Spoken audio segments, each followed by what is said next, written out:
Hello दोस्तों, नमस्कार। स्वागत है आप सभी का आपके अपने YouTube channel Dehradun study point में। मैं हूं मोहित सिंह रावत। तो दोस्तों, आयोग द्वारा फाइनल आंसर की जारी कर दी गई है। आप सभी ने आंसर की अपनी देख भी लिए होंगे, मैच भी कर लिए होंगे।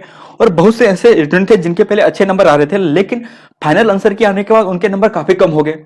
जी हाँ दोस्तों, आयोग द्वारा आयोग ने कुछ मिस्टेक की है, कुछ प्रश्न गलत भी दिए हैं और कुछ प्रश्न ऐसे भी हैं जो डाउटफुल है। आयोग फाइनल में उसका आंसर क्या मानता है वो अलग बात है, लेकिन कुछ क्वेश्चन तो 100% गलत है जो आयोग को डिलीट ही करने पड़ेंगे या उसका आंसर चेंज ही करना पड़ेगा।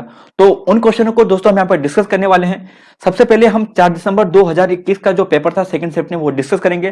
फिर उसके बाद 5 तारीख के और 5 तारीख के फर्स्ट और सेकंड दोनों को डिस्कस करेंगे। तो सबसे पहले दोस्तों हम 4 दिसंबर 2021 वाले जो पेपर है उसको डिस्कस करते हैं। तो दोस्तों डिस्कस करने से पहले दोस्तों आप सभी के लिए, जो भी दोस्तों हमारे इस चैनल पे नए हैं, तो प्लीज हमारे चैनल को सपोर्ट करें, सब्सक्राइब करें, लाइक करें। तो डिस्कस करते हैं दोस्तों। सबसे पहला प्रश्न यह है कि सिफारिश किस भाषा का शब्द है। तो दोस्तों इसका तो राइट आंसर फारसी होना चाहिए था, लेकिन कहीं कहीं पे आपको तुर्की भी मिलेगा, अरबी भी मिलेगा। आप यहां पे देखिए दोस्तों, जो फारसी भाषा की बात करें, जो सिफारिश जो शब्द है वह फारसी भाषा का शब्द है, लेकिन कहीं पर आयोग ने इसका आंसर चेंज भी किया है। तो इस हिसाब से यह प्रश्न गलत है और डाउटफुल भी है। एक तो ये हो गया, आप इसमें भी प्रत्यावर्तन दे सकते हैं।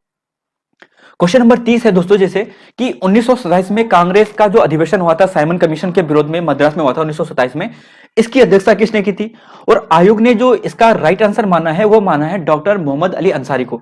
लेकिन दोस्तों यह जो आंसर है गलत है, क्योंकि डॉक्टर मोहम्मद अली अंसारी नहीं थे, बल्कि वो कौन थे, मुख्तार अहमद अंसारी थे। आप यहां पर देख सकते हैं दोस्तों, मुख्तार अहमद अंसारी द्वारा इसकी अध्यक्षता की गई थी। तो यह आपको ध्यान रखना है और इस हिसाब से आप इसमें प्रत्यावर्तन दे सकते हैं।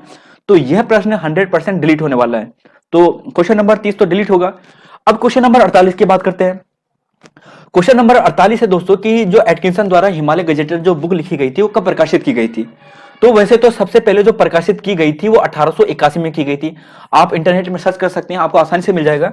1881 में सबसे पहले प्रकाशित की गई थी, लेकिन यहाँ पे 1882 भी है, क्योंकि एक तो 1881 में की गई थी, उसके बाद 82 में भी हुई थी, फिर आगे भी हुई थी, क्योंकि इसके अलग अलग पार्ट थे।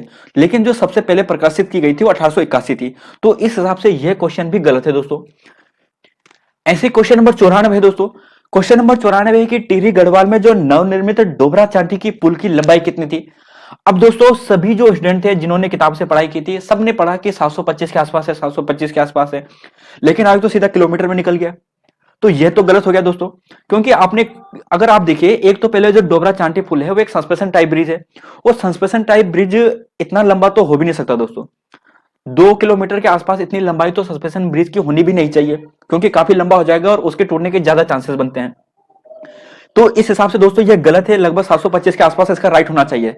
तो क्वेश्चन नंबर 94 भी गलत है। तो 4 दिसंबर से दोस्तों ये थे। अगर कुछ क्वेश्चन दोस्तों छूट गए हैं मुझसे भी, तो आप नीचे कमेंट बॉक्स में लिख सकते हैं कि ये क्वेश्चन भी डाउटफुल है और इन पे भी प्रत्यावर्तन देना चाहिए। अब बात करते हैं दोस्तों आगे। ये करते हैं हम 5 दिसंबर की जो फर्स्ट शिफ्ट था। 5 दिसंबर में जो पहला ही प्रश्न था ये गलत था दोस्तों, कि उद्गम के आधार पर शब्द समूह को बांटा गया। तो आयोग ने इसका आंसर 6 दिया है, जो गलत है। इसका आंसर 5 होना चाहिए था, या तो 5 होता या फिर 4 होता। 4 ऑप्शन में नहीं था, तो इस हिसाब से आंसर 5 होना चाहिए। क्योंकि क्या होता है, तत्सम तद्भव देशज विदेशज और संकर होता है, यही तो होता है। लेकिन आयोग ने इसका आंसर क्या दिया, 6 दिया है, जो किसी भी हिसाब से सही नहीं बैठता है। तो पहला क्वेश्चन गलत है, आप इस पर प्रत्यावर्तन दे सकते हैं, यह डिलीट होगा।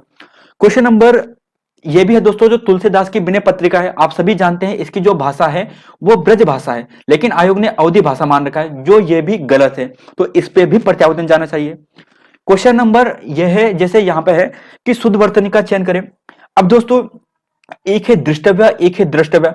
वैसे द्रष्टव्य ज्यादा सही है, दृष्टव्य थोड़ा गलत भी है, लेकिन द्रष्टव्य सही है। लेकिन दोस्तों जो ऑप्शन नंबर सी है सन्यासी, तो सन्यासी ऐसा भी लिखा जा सकता है, लेकिन जो ज्यादा शुद्ध होता है, जो ज्यादा शुद्ध होता है वहां पे एक अंक की मात्रा आती है बीच ऊपर, तो वो इस हिसाब से होता है। लेकिन दोस्तों अगर आप सन्यासी ऐसे भी लिखते हैं, ये भी सही माना जाता है, ये भी गलत नहीं माना जाता। तो ऑप्शन नंबर सी भी इसका राइट होना चाहिए था। तो इस हिसाब से अगर इस पे प्रत्यावर्तन जाते हैं तो यह प्रश्न भी डिलीट होने वाला है। तो इस प्रश्न को भी डिलीट हो सकता है।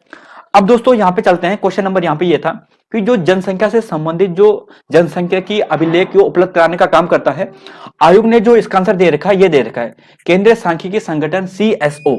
लेकिन दोस्तों इसका जो ज्यादा एक्यूरेट आंसर है वह है ऑप्शन नंबर ए, यानी जो भारत का जो महापंजीकार होता है, यानी रजिस्ट्रार जनरल ऑफ इंडिया होता है, वह होता है। आप यहां पे देखिए जनसंख्या से संबंधित दोस्तों जो अभिलेख वगैरह है, उनकी जानकारी है, सेंसस है, वो जो कराने का काम होता है दोस्तों, वह होता है सेंसस ऑफ इंडिया का। और सेंसस ऑफ इंडिया का ही जो वर्तमान नाम है वह क्या है, वह रजिस्ट्रार जनरल ऑफ इंडिया है।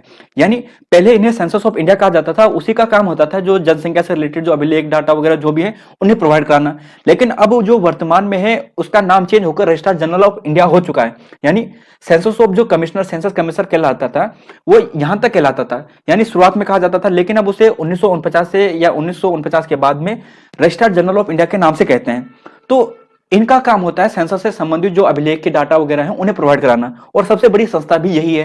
तो ये इसका राइट आंसर होना चाहिए था, लेकिन आयोग ने इसका राइट आंसर यह नहीं माना है। तो यह क्वेश्चन भी डाउटफुल है, इससे भी चेंज होना चाहिए। दोस्तों क्वेश्चन नंबर 24 है। क्वेश्चन नंबर 24 में यहाँ पे पूछ रखा था कि आज सोमवार है तो 61 दिनों बाद क्या होगा, मंगलवार, शनिवार, रविवार, सोमवार। तो दोस्तों आयोग ने जो इसका राइट आंसर मान रखा है वो मान रखा शनिवार, लेकिन जहां तक हमें लगता है इसका जो राइट आंसर होना चाहिए वो रविवार होना चाहिए। अब रविवार क्यों होना चाहिए, तो दोस्तों सबसे पहले तो अगर यहाँ पे देखें, अगर आप 61 से डिवाइड करते हैं, अगर 7 को डिवाइड करते हैं तो कितना आएगा, लगभग 5 आएगा, है ना। अब आप इस सोमवार में अगर 5 ऐड करते हो तो कितना आएगा, शनिवार आएगा। तो शनिवार तो ठीक है, लेकिन यहाँ पे पूछा है कि 61 दिनों बाद क्या होगा, यानी एक दिन बाद होगा, यानी उसके बाद होगा। तो इस हिसाब से रविवार आंसर होना चाहिए था। अब आप बोलोगे नहीं सर ये तो शनिवार ही सही होना चाहिए, आपने हमने कहां पे देखा, नेट में भी देखा, वहां पे भी इसका आंसर सही है। तो दोस्तों आप यहां पे देखिए, यह जो प्रश्न है आयोग ने दिया है चौथी शिफ्ट में, यानी जो 5 तारीख की सेकंड शिफ्ट हुई थी वहां पे दिया था। और इस हिसाब से यहाँ पे जो प्रश्न दिया था, जैसे 363वें दिन क्या होगा, यानी आज बृहस्पतिवार है तो 363वें दिन क्या होगा, और आयोग ने जो इसका राइट आंसर मान रखा है वो मान रखा है बुधवार। ठीक है दोस्तों, अब आयोग ने जो बुधवार माना तो कैसे माना होगा, आप यहां पे देखिए, अगर हम 363 की बात करेंगे तो 363 को अगर आप 7 से डिवाइड करोगे तो कितना आएगा, 35, यानी 1 आएगा, यानी 3। तो कितना बचेगा यहाँ पे, अगर डिवाइड करते हो तो कितना बचेगा, यहाँ पे आएगा 6। तो अगर आप बृहस्पतिवार में 6 ऐड करते हो तो क्या आएगा दोस्तों, देखो शुक्रवार आ गया, बृहस्पतिवार यानी शुक्रवार, शनिवार, रविवार, सोमवार, मंगलवार और बुधवार। तो यानी इस हिसाब से उस दिन को बुधवार आएगा। और यहां पे भी ऐसे पूछा कि 363वें दिन, यानी 363वें दिन के बाद नहीं पूछा है, उस दिन को पूछा है, तो उस दिन के हिसाब से बुधवार बैठ रहा है। यानी एक तरफ तो आयोग आंसर यहां पे इस हिसाब से बुधवार इसका राइट दे रहा है, यानी उस दिन के लिए। और दूसरे प्रश्न में यहां पे आयोग इसका जो राइट आंसर हो रहा है, जब पूछा है कि 61 दिनों के बाद यानी अगले दिन, तो उसका आंसर यहां पे शनिवार दे रहा है। तो यह भी क्वेश्चन गलत है, और इस पर भी दोस्तों आयोग का प्रत्यावर्तन देना चाहिए। तो यानी इस आधार पर हम दे सकते हैं यह भी गलत है। अब बात करते हैं दोस्तों 5 दिसंबर की सेकंड शिफ्ट में। तो सबसे पहला प्रश्न तो यह है कि जैसे 2011 की जनगणना के अनुसार देहरादून की कुल नगरीय जनसंख्या थी 9.42, 7.78, 5.78। तो दोस्तों इसका तो वैसे राइट आंसर शायद आयोग ने ए मान रखा है, और ये ज्यादा एक्यूरेट भी लगता है, क्योंकि आप यहाँ पे देखिए जो अर्बन है, यानी देहरादून की पॉपुलेशन का एक डाटा, एक पिक लिया मैंने दोस्तों, यहाँ पे पिक्चर लिया है, आप चाहो तो मैं आपको इसका पूरा डाटा भी दे सकता हूं कि इसमें हिसाब से जो राज्य की जो जनसंख्या, यानी जो देहरादून के जनपद की जो अर्बन जनसंख्या है वह है 941, यानी इतनी है। तो इस हिसाब से अगर आप इसे वैज्ञानिक ढंग से लिखने की कोशिश करते हो तो 9.42 काफी एक्यूरेट बैठता है, यानी इसके आसपास ही है। तो इस हिसाब से यह भी इसका राइट आंसर हो सकता है। तो क्वेश्चन नंबर 30 का तो यह था, शायद आयोग इसे ना माने, और मान भी सकता है, ये अलग बात है। क्वेश्चन नंबर 32 है दोस्तों, जैसे आयोग ने यहाँ पे प्रश्न दिया है कि उत्तराखंड की मतलब बढ़ते क्रम में इन चोटियों को लगाना था, और आयोग ने शायद इसका आंसर 2 या 3 दे रखा है, लेकिन जो गलत है, इसका राइट आंसर ए होना चाहिए। क्योंकि नंदा देवी तो आप सभी जानते हैं कि सबसे ऊंची है, ये ठीक है, उसके बाद कामेर भी ठीक है, यानी दूसरे नंबर पे। लेकिन दोस्तों अगर पंचाचूली की बात करेंगे तो 6904 मीटर है, और केदारनाथ की बात करें तो 6904 है। तो इस हिसाब से सबसे पहले पंचाचूली, फिर केदारनाथ, फिर कामेट, और फिर नंदा देवी आना चाहिए था, लेकिन आयोग ने इसका आंसर यह नहीं दिया है, तो यह भी गलत है और इसका आंसर भी चेंज होगा। ऐसे बात करें दोस्तों 40वां क्वेश्चन है कि भारतीय संविधान में नगर निकायों की अवधि अंकित है, तो आयोग ने शायद इसका आंसर क्यों दिया है, जो बिल्कुल गलत है। इसका जो राइट आंसर है दोस्तों वह है 243U, यह इसका राइट आंसर है, यही इसका आंसर होना चाहिए।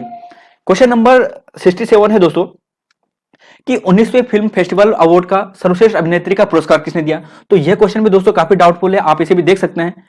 दोस्तों इसी शिफ्ट से एक लास्ट क्वेश्चन है जो डाउटफुल है, जिसपे प्रत्यावेदन जाना चाहिए कि 1 जनवरी 1942 को संयुक्त राष्ट्र संघ की घोषणा पत्र पर हस्ताक्षर करने वाले सदस्यों की संख्या कितनी थी। सबसे पहले तो ये 1942 नहीं था, यह भी गलत है, 1945 होना चाहिए था। लेकिन अगर बात करें 1900 आयोग ने जो इसका आंसर दिया है वो 51 दिया है, लेकिन जो इसका राइट आंसर है वो है 50 है। आप विकिपीडिया देखें या फिर कोई और भी डाटा देखें तो वहां पे आपको आंसर मिलेगा कि 50 देशों के प्रतिनिधियों ने इस संयुक्त राष्ट्र चार्टर पर हस्ताक्षर किए थे। तो इसका आंसर भी ये होना चाहिए था, ये भी गलत है। तो दोस्तों ये कुछ क्वेश्चन डाउटफुल थे। इसके बावजूद भी दोस्तों अगर ऐसे कुछ क्वेश्चन हैं जो हमने यहाँ पे डिस्कस नहीं करे हैं और जो जिन पर प्रत्यावर्तन जाना चाहिए, जो गलत दे रखे हैं आयोग ने, वो भी आप नीचे कमेंट बॉक्स में डिस्कस करा सकते हैं दोस्तों। और उसका जो ऑथेंटिक डाटा है उस सोर्स को खोज के आप क्या कर सकते हैं, उसे प्रत्यावर्तन दे सकते हैं। तो धन्यवाद दोस्तों, इस वीडियो में इतना ही। तो प्लीज हमारे चैनल को सब्सक्राइब करें, लाइक करें और अपने दोस्तों के साथ शेयर करें। मिलते हैं दोस्तों नई वीडियो में।